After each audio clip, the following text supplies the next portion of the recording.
Tay, kunin ko na ho si Rondon, ha? Dali. Ay.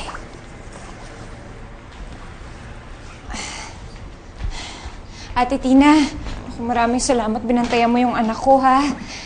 Hindi ko na talaga pwedeng dalhin si Rondon sa ospital dahil marami talagang nakakahawang sakit doon ngayon.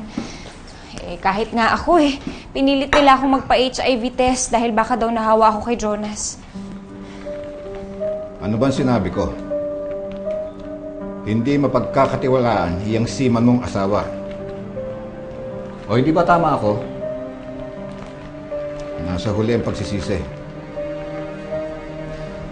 Tay,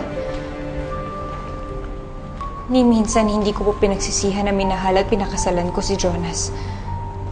Nagtaksil yung asawa mo sa'yo, kaya siya nagkasakit. Buti nga sa mga magloloko na yan. Mamatay na silang lahat.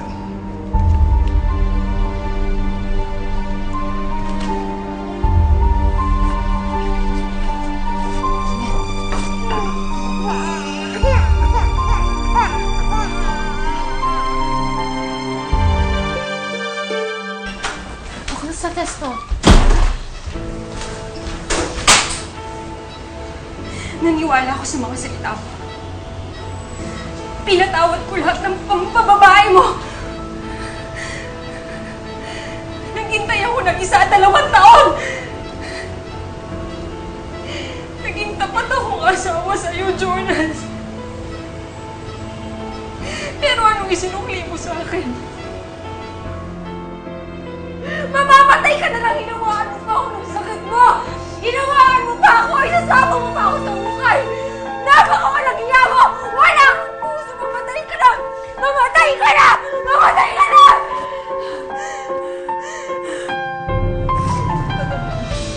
Ito natandaan ko!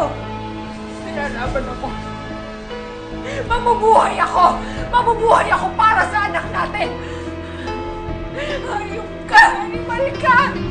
Animal ka na! Napakawalang